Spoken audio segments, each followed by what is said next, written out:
নির্বাচনের বেশি সময় আর বাকি নেই।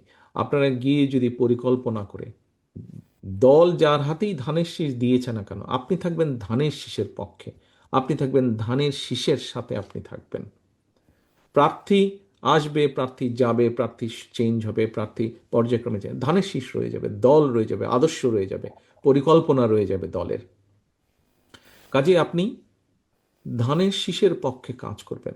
আপনি গিয়ে বলবেন যে ধানের শীষ জিতলে এই কাজ করতে চায়, ধানের শীষ জিতলে এইভাবে স্বাস্থ্য পরিকল্পনা করতে চায়, ধানের শীষ জিতলে আমরা আমরা এইভাবে কৃষক কার্ড দিতে চাই, ধানের শীষ ইনশাল্লাহ জিতলে পরে আমরা এইভাবে খাল খনন, এইভাবে বনায়ন, এইভাবে আবর্জনা আমরা পরিষ্কার করতে চাই, ধানের শীষ জিতলে পরে আমরা দেশের ক্রীড়া ব্যবস্থাকে এইভাবে ঢেলে সাজাতে চাই। শুধু কি ডাক্তার ইঞ্জিনিয়ার তৈরি করব আমরা?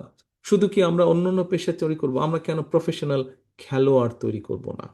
কেন খেলা আমাদের বহু আছে। আমাদের ছেলেমেয়েরা যেরকম গান গাইতে পারবে, আমাদের ছেলেমেয়েরা সেরকম খেলোয়াড় হতে হবে। মেয়েরা খেলছে না ফুটবল, এশিয়া কাপে নিয়ে এসছে না, ছেলেরা ক্রিকেট খেলছে না, ক্রিকেট থেকে নিয়ে এসছে না তারা ভালো সুনাম বই নিয়ে এসছে, আন্তর্জাতিকভাবে হবে। হতেই পারে ভাই।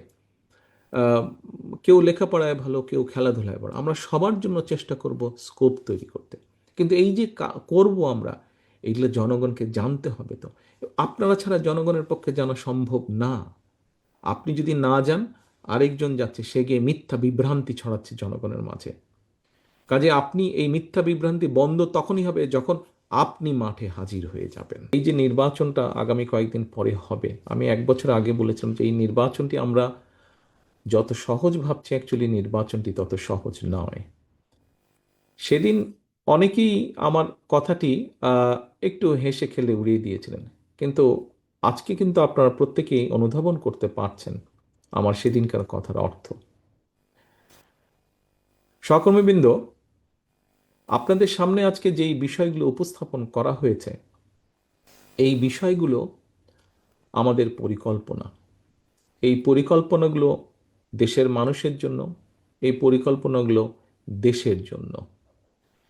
এখন এই পরিকল্পনাকে যদি বাস্তবায়ন করতে হয়, তাহলে যাদের জন্য আমরা এই পরিকল্পনাগুলো গ্রহণ করেছি, তাদের কাছে তো পৌঁছতে হবে এই পরিকল্পনাগুলো, তাই নয় কি? যাদের জন্য এই পরিকল্পনা আমরা নিয়েছি, এটি তো আমাদের দলীয় কোনো পরিকল্পনা নয়। যে বিষয়গুলো সারাদিন আপনারা আলোচনা করেছেন, জেনেছেন, বোঝার চেষ্টা করেছেন, যার কাগজপত্র আপনাদের প্রত্যেককে দেওয়া হয়েছে কম বেশি, ফোল্ডারগুলো, এগুলো তো কোনো দলীয় বিষয় না। হ্যাঁ, দলীয় পরিকল্পনা দেশের জন্য, মানুষের জন্য, কিন্তু সাংগঠনিক বিষয় নয়। সাংগঠনিক বিষয়টা কি?